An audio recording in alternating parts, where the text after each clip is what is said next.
The car engine idled, or maybe it was just the hum of my own blood in my ears. I couldn't tell. My hands were gripping the steering wheel so tight my knuckles were white, even though the car hadn't moved in maybe 20 minutes. I was parked across the street from the old bakery, the one Chloe and I used to hit up every Saturday morning for those maple-glazed cronuts, back when Saturdays meant something completely different. Funny how the brain picks out these useless details when everything else is crumbling. My chest felt like someone had scooped out all the air, leaving this hollow ache that pulsed with every beat of my heart, which felt like it was trying to punch its way out. It's a physical thing, this kind of shock, not just some abstract feeling. My legs were heavy, like they were made of lead, and I had this weird buzzing sensation in my teeth. God, what was I even doing here? I should be anywhere but here. Chloe. Her name felt like a rock in my throat.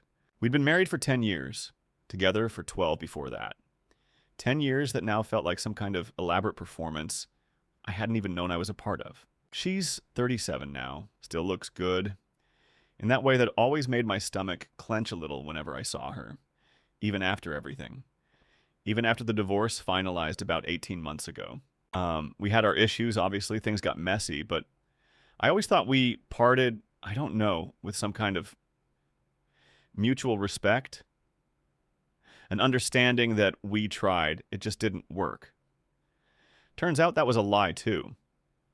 And David, my best friend, my brother, David, who's 39, who I met freshman year of college, when we both somehow ended up in the same awful dorm room. We navigated everything together. Bad grades, worse girlfriends, career choices, my wedding, his engagement that never quite stuck. We were the kind of friends who didn't need to talk for weeks, then picked right back up like no time had passed. He was the one I leaned on when things with Chloe started going south. The one who listened, who offered advice, who told me I deserved better, that I'd find someone who truly appreciated me. The utter, mind-bending irony of that now. It's not just a quick thing, you know? Not some drunken mistake, not a one-off. This isn't a fight. This isn't an argument. This is a deliberate, calculated, I don't even have the words. The sheer scale of it. 2 years. My brain kept hitting that number. 2 years. And then immediately short-circuiting. 2 years. That means it started before the divorce, before we even separated, while we were still married. While I was still, for all intents and purposes, a husband. And he was my best man. And she was my wife. It's a gut punch, sure, but it's more like being ripped open, slowly, from the inside out. And I still don't even know half of it. I need to figure out what to do, or how to breathe again. Chloe and I met during our senior year of high school at some awful battle of the bands in the gym. I was there because my buddy, Leo, was playing bass for a truly terrible punk band called The Sprained Ankles. And Chloe was there because her younger sister, Maya, was trying to impress a drummer. We ended up squished together near the back, both clearly bored out of our minds. She made some sarcastic comment about the lead singer's questionable vocal range. I snorted, and that was pretty much it. August 2005. She had this bright, quick laugh and eyes that crinkled at the corners, even when she was just smiling politely. We talked for hours that night, just standing outside the gym under the buzzing fluorescent lights, mostly about how much we hated high school and where we wanted to go for college. I was already set on state for engineering. She was leaning towards a liberal arts school, something with a good English program. We didn't go to the same college, obviously. She ended up at Wesleyan. I went to good old Northwood State, about 3 hours apart. But we made it work those first few years. Long train rides, expensive phone calls, bad quality video chats. It was the classic young love story, I guess. We were both determined, kind of stubborn, and genuinely thrilled to be with each other. David, he was my roommate at Northwood State, room 307 of the decrepit Reynolds Hall. We bonded over a shared love of terrible 80s action movies, and an inability to correctly assemble IKEA furniture. David was always the more outgoing one, the one who could walk into a room and know half the people by the end of the night. He was also fiercely loyal, or so I thought. He met Chloe pretty early on, maybe Thanksgiving break of freshman year when she came to visit. He was always friendly with her, charming in his way. He even ribbed me about how I'd snag someone so obviously out of my league. It was all good-natured, or seemed to be.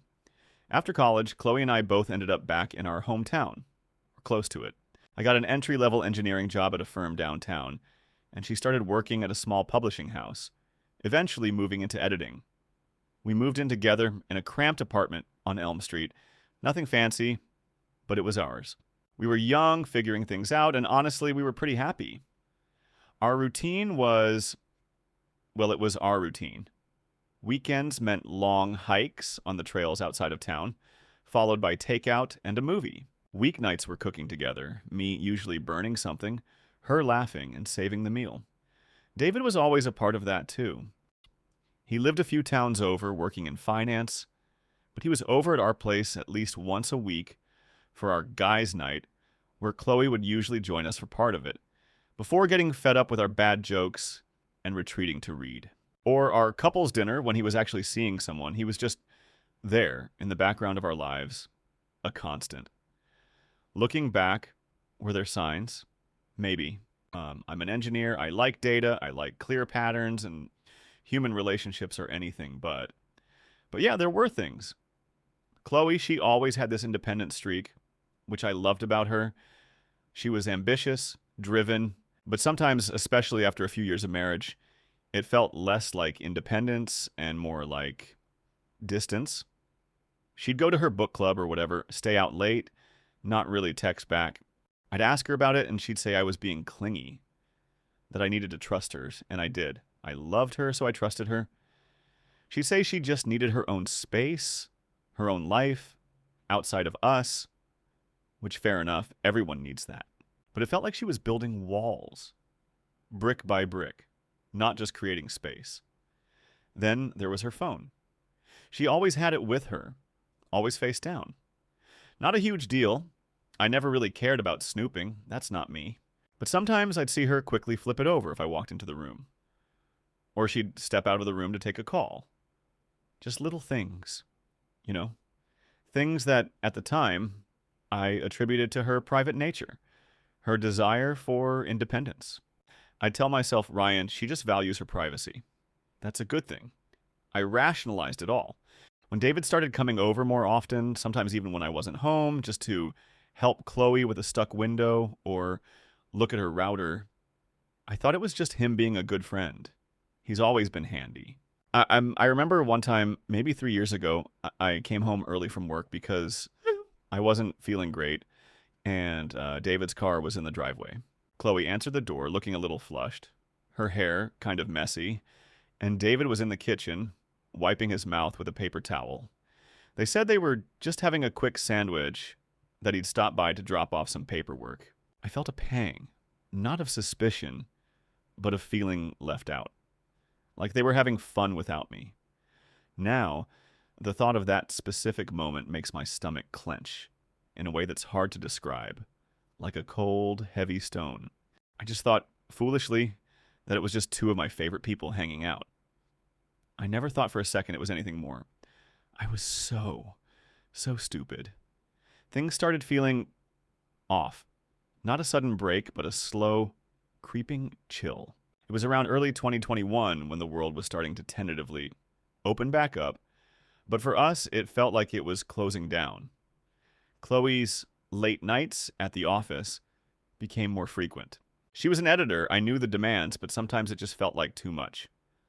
I'd cook dinner, usually something we both liked, and she'd text at 7:30 p.m., "Hey, got a rush project. Won't be home till late. Don't wait up." I'd eat alone, watching some old sci-fi movie, and try to convince myself it was just work, that she was just focused. I remember one Tuesday specifically, March 2021. It was our anniversary, 10th one. I'd booked a table at that Italian place we loved, Pietro's, the one with the string lights and the amazing carbonara. I bought her a delicate silver necklace I'd seen her eyeing. Texted her that morning, "Happy 10 years, love you!" Dinner at Pietro's at 7? No reply for hours. Finally, around 4 p.m., I got a text back. "Oh my God, Ryan, I totally forgot. I already made plans to meet up with Maya after work. She's having a crisis. I can't bail on her. We can do dinner tomorrow?" My stomach dropped. Forgot? How do you forget your 10th anniversary? I texted back, "It's fine. We can do it another time." Not that it was fine, not that we ever did. When she came home that night, around 11, I was still up, pretending to read. She walked in, threw her bag on the chair. "Rough day?" I asked, trying to sound casual, but my voice was tight. "Yeah, Maya's a mess. Her boyfriend is being an idiot again," Chloe said, running a hand through her hair. She looked not quite like she'd been consoling a distraught sister, more like she'd been out. Hair too perfect, a faint smell of something sweet, maybe perfume. That wasn't hers. I didn't say anything, just nodded. But the necklace was still in its box, tucked in my drawer, and my gut was screaming. David was around a lot during this time, too. He'd check in on me, he said, because he knew things were tough with Chloe. He'd come over, we'd watch basketball, talk about work, the usual. He was my rock, honestly. I complained to him about Chloe's distance, her phone habits, the anniversary thing. He'd shake his head. "Man, I'm sorry." That's rough. She's probably just stressed. You know how she gets. But you deserve better. You really do. Don't let her walk all over you. He even suggested couples counseling once, said, "You guys used to be so good together. Maybe a third party can help you find that again." I remember actually tearing up, thinking what a great friend I had. Incident 2, maybe 6 months later. September 2021. Chloe and I were having a fight. A real bad one, about how I felt she wasn't invested anymore. We were in the kitchen, voices rising. "It's like you're not even here anymore, Chloe. You're just a ghost," I yelled, frustrated, desperate. She threw her hands up. "What do you want me to do, Ryan? Follow me around all day? I have a life. I have a career. It's not all about you and your feelings." My phone buzzed. It was David. "Hey, everything okay over there?" Heard some shouting. I hadn't even realized our windows were open. Chloe rolled her eyes. Great. Now David's spying on us. That really stung. It felt like she was annoyed that our problems were visible, not that we were actually having them. Our separation felt inevitable after that. It was late 2021. The fights became more frequent, more about core issues, less about surface disagreements. She moved into a small apartment across town, saying she needed space to figure things out. I was devastated, but I still thought there was a chance. We were still talking, still seeing each other, mostly for coffee or a quick lunch, just trying to be civil. David was right there. He'd call me every day. "How are you holding up? Need anything? Pizza and a beer tonight, buddy?" He was there through the loneliness, the endless paperwork, the feeling of failure. He helped me move some boxes, even helped me repaint the spare room that had become Chloe's office, and now needed a new identity. He talked me through the divorce settlement, telling me not to let her push me around, that I needed to protect myself. The final straw, the one that really cemented the divorce for me, came in January 2022. Chloe and I were supposed to meet with a mediator one last time. It was a big deal. I'd been trying for weeks to get her to commit to a date. She kept putting it off, saying her schedule was crazy. Finally, we settled on a Monday afternoon. I took the day off work, prepped all my documents, felt sick with nerves. I showed up at the mediator's office at 2 p.m., sat there for 20 minutes. No Chloe. 30 minutes. Called her phone, went straight to voicemail. 45 minutes. The mediator looked at me sympathetically. I finally packed up my things, feeling like an absolute idiot. She eventually texted me 2 hours later. "So sorry, Ryan. Had an emergency at work. a manuscript blew up. Totally lost track of time. Can we reschedule an emergency manuscript? That sounded so flimsy. I was furious. I just texted back, "Don't bother. I'll have my lawyer contact yours." And that was it. The final painful nail. Later that week, I saw David. I was still simmering, still hurt. "Can you believe her, man?" Just blew off the mediator. A critical meeting for our divorce. Said some garbage about a manuscript emergency. David looked thoughtful, then shrugged. "Yeah, that's Chloe. Always wrapped up in her work. Probably just overwhelmed. But seriously, dude, good on you for drawing a line. You deserve someone who respects your time." His advice was always so reassuring, so validating. It made me trust him more, lean on him harder. It never occurred to me for a second that he wasn't just my best friend, but also, in all likelihood, the very reason she was too overwhelmed or busy to show up to our divorce mediation. The thought that she was probably with him, laughing, completely oblivious to my agony, makes me want to scream. I was so caught up in my own pain, so desperate for understanding, that I couldn't see the giant glaring red flags flying right in front of my face. Or maybe I just didn't want to. That's probably it, isn't it? Just didn't want to see it. The moment of truth wasn't some dramatic reveal. No crashing music or slow motion. It was mundane, almost painfully so. It was a Tuesday, late afternoon, just 2 weeks ago. I was at my office, an open plan affair, cubicles everywhere. My coworker Ben had just dropped a stack of blueprints on my desk, complaining about a new project manager. I was half listening, half typing up an email about a delay in the construction timeline for the new municipal library. Just a regular Tuesday. My phone buzzed. It was a text from my sister, Emily. "Hey, did Chloe get a new car? Saw her driving out of the Greens parking lot in a black Audi. Sleek thing. Looked good on her." I frowned. Chloe drives a silver Honda CR-V, old but reliable. She's not one for flashy cars, never has been. I typed back, "No, she still has the Honda. Must have been someone else." Emily replied immediately, "No way." Dude, it was definitely her. I saw her face, and David was in the passenger seat. They were laughing. Looked like they were heading towards those new apartments on Miller. My hand froze over the keyboard. David, in the passenger seat, laughing, in a black Audi. David drives a black Audi. A relatively new one, actually. The green is that upscale grocery store. The one with the artisanal cheeses and overpriced kombucha. It was maybe a mile from Chloe's current apartment and 2 blocks from David's. A cold, clammy wave washed over me.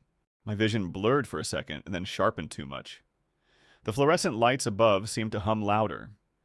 Ben was still droning on about the project manager, but his words just turned into a meaningless drone.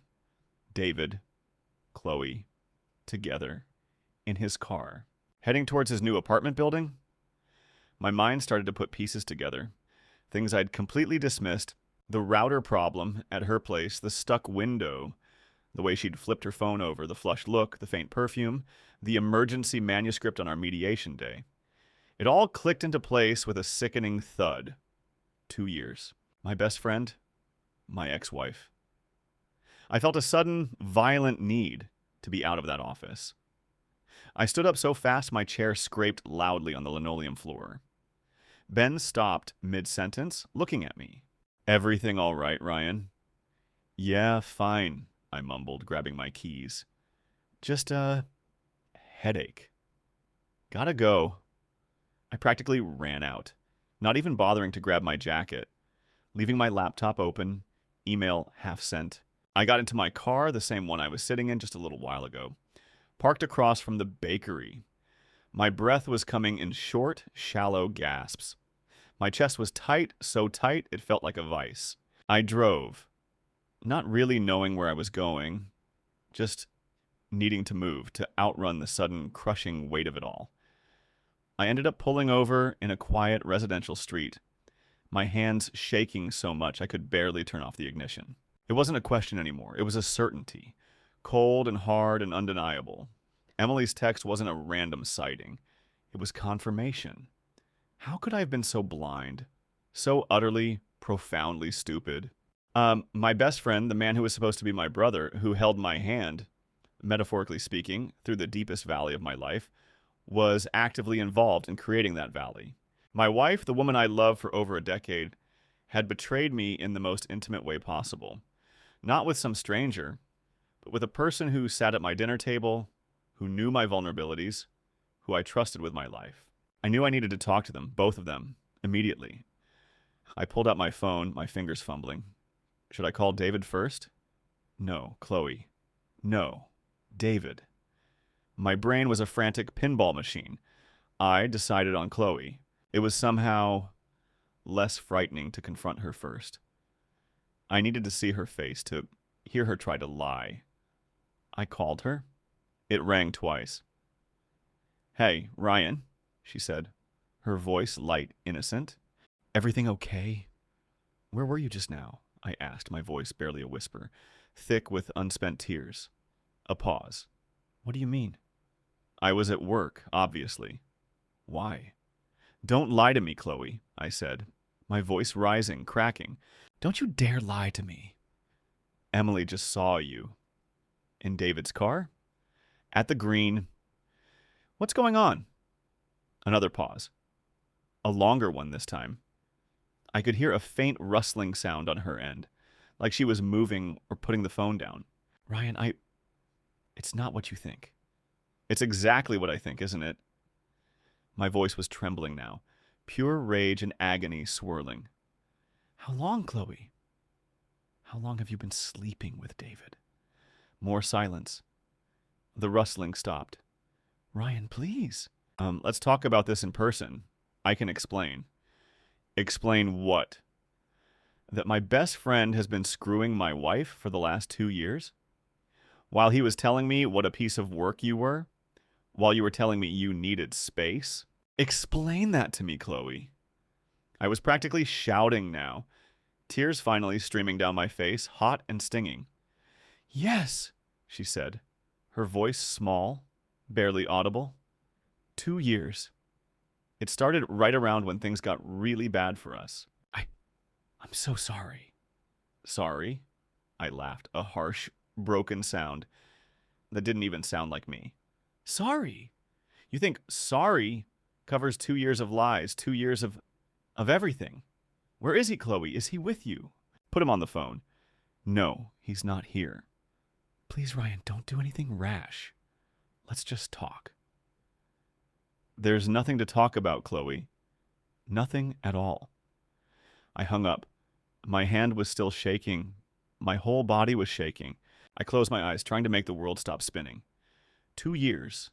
The confirmation was out there. The betrayal was real. I just had to decide what to do next.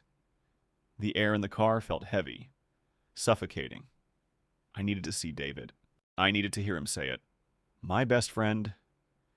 The thought still felt alien, like a bad dream. But it was real. It was all real. After that call with Chloe, the world just tilted. I drove straight to David's apartment. I don't even remember the drive, just that I ended up there, banging on his door. He opened it, looking startled, like he'd just woken up from a nap. His eyes widened when he saw my face. "Ryan, what's going on, man?" he started, trying for his usual casual tone. "Don't... What's going on, man, me, David?" "Chloe just told me 2 years. You and her." "What the hell, David? What the actual hell?" My voice was raw, breaking. He paled. The color just drained right out of his face. He actually took a step back, into his apartment. "Ryan, listen. I can explain," he stammered, running a hand through his hair. "Explain what? That you were banging my wife while telling me she was a mess? While you were helping me through the divorce you probably orchestrated?" I was shouting again, my voice echoing in the quiet hallway of his building. A neighbor's door cracked open, then quickly shut. He tried to invite me in to talk, but I just couldn't. Couldn't stand to be in the same room. I kept thinking of all the times he was in my house, in my life, knowing this secret. The way he looked at Chloe, the easy laugh, the inside jokes. All of it tainted, rotten. I just stood there, breathing heavy, staring at him, utterly disgusted. You know what, David? Don't. There's nothing you can say. You're dead to me, both of you. I turned and walked away, leaving him standing in his doorway, speechless. The next few days were a blur of anger, grief, and a sort of frantic, desperate clarity. I had to tell people. My sister, Emily, was horrified. I knew there was something off about her, Ryan, but David... Your David? She was as shocked as I was. Probably more. Because she saw him as family, too. My parents, when I finally managed to tell them, were devastated. My mom just cried. My dad, quiet as always, just put an arm around me and said, "We're here for you, son." Their reaction, their unconditional support, was the only thing that felt real. Work was a nightmare. I couldn't focus. I called in sick for 3 days straight, just sitting at home, staring at walls, replaying every conversation, every interaction. The financial fallout from the divorce was already a mess. And now this. Chloe had taken a chunk of the savings, as was her right legally, but now it felt like she'd stolen it. The house, our house, still felt like a mausoleum of broken promises. I considered selling it just to get out, but the market wasn't great, and I didn't have the energy to deal with realtors. My core friend group was torn. Leo, my old band buddy, was incandescent with rage on my behalf. "I'm going to go punch him, Ryan! I swear to God!" He fumed. Others were more cautious, or maybe just awkward. A few people who knew both David and Chloe tried to stay neutral, which felt like a betrayal in itself. One couple, Carol and Ben, who we used on double dates, stopped answering my calls. I guess some people just can't deal with the messy reality of it all. Chloe actually tried to reach out a few times. Text, "Ryan, can we please talk? I want to explain my side." My side? What side was there to explain about betraying your husband with his best friend? I ignored them all. David, too, sent a couple of long, rambling emails, filled with apologies and justifications about how things just happened and emotions got complicated. Complicated? That's what he calls it. I deleted them without reading past the first paragraph. I wanted nothing to do with either of them. The legal side, thankfully, was mostly done.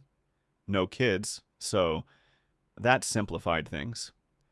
But I did call my divorce lawyer, a tough woman named Ms. Henderson, and asked if there were any grounds for anything, considering the infidelity started during the marriage. She was sympathetic but firm. "Ryan, unless there's financial misconduct directly tied to the affair, which is rare, infidelity rarely impacts the final settlement in a no-fault state like ours. It's morally reprehensible, but legally, it's mostly irrelevant." Just another punch to the gut. The world just doesn't care about the messy human side, does it? I tried to get back to normal. Started going to the gym again, something I'd let slide. Made myself cook real meals instead of ordering takeout every night. But every morning I'd wake up with that same heavy stone in my stomach. The anger was still there, but it was mixed with this profound sadness, this feeling of being utterly alone. My entire foundation, the people I built my life around, had crumbled. It felt like I was starting from scratch, but with a massive, gaping wound right in the center of me. And there were still so many unanswered questions that just clawed at me. Things I knew I might never get answers to. So, here I am now, sitting in my living room. The same living room where Chloe and I picked out paint colors, where David and I watched 1,000,000 football games. It feels different, colder somehow. I'm still in the house, mainly because moving feels like too much of a monumental task right now. Work is getting better. I'm showing up, doing the job, but the spark isn't there. I still see Ben from time to time, but not Carol. Funny how these things ripple out and change all these peripheral relationships too. What I've learned, honestly, is that people are capable of pretty incredible cruelty. even the ones you think you know best. And that I was incredibly naive. I trusted too much too easily.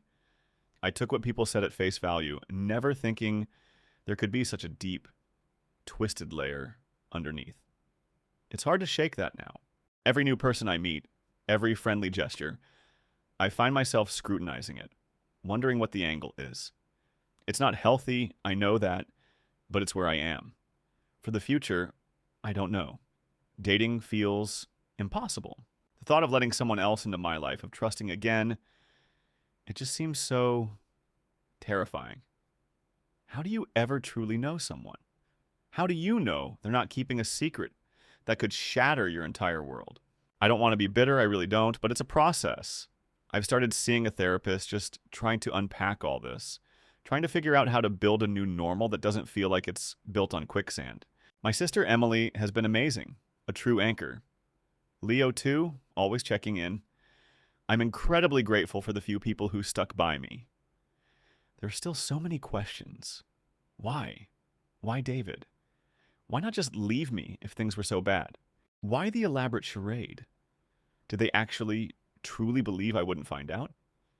And for David, what kind of person does that to his best friend? Was it always there, this capacity for betrayal, just simmering under the surface? I probably won't ever get real answers to any of that. Not truthful ones, anyway. And maybe that's part of the healing, learning to live with the unanswered questions. It's not a satisfying ending, I know. But real life isn't a movie. It just goes on, and I guess I have to too.